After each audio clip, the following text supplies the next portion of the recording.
A little while back, I decided to go make my Minecraft server compatible with a ESP8266, and it worked out quite well. The chip is very powerful, it's plenty of speed, RAM, and all sorts of other resources, made porting it to it very easy. I was able to fit it inside this little redstone block here.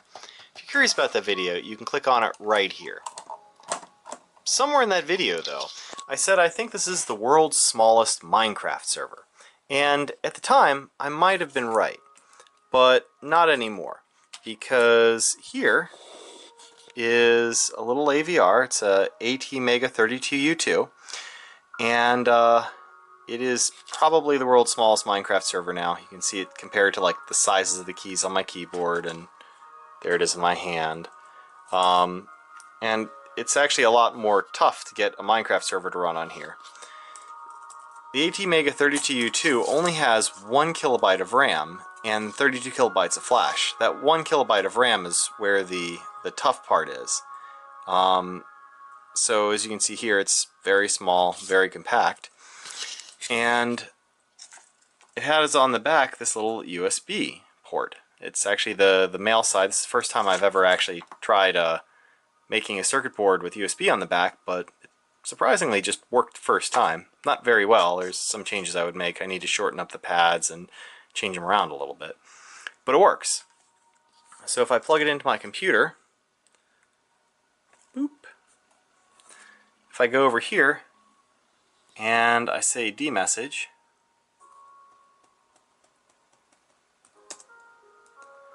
right here it registers as an RNDIS host, and this is actually the same from Luffa.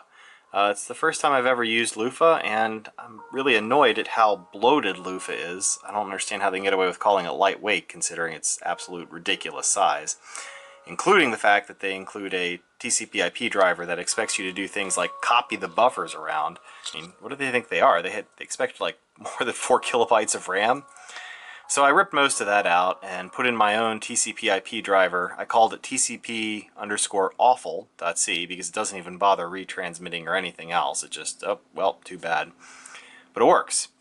So from here, I can configure my computer's IP, and I can ping the little USB driver. So I'm actually pinging through a virtual network stack the little AVR right here. And you can see it's pretty stable. It keeps coming back. Additionally, I can now connect to Minecraft, to that little device right there, and I'm presented with all of these switches. See? All the little colored switches.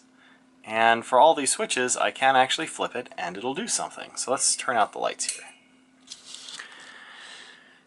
So here I have hooked up to it this string of WS2812 LEDs. I'm going to go zoom out here. Let's go walk up to the wall. I can click the yellow lever right here, and it'll turn the lights on to yellow, or blue, or orange, purple.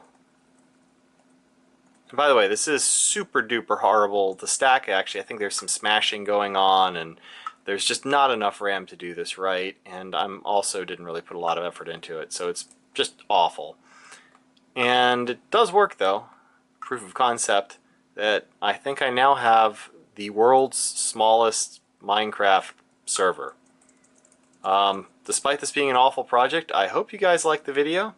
You can leave comments, and I have the designs and whatnot for this rev, despite it being completely terrible and barely working, in the description. See ya!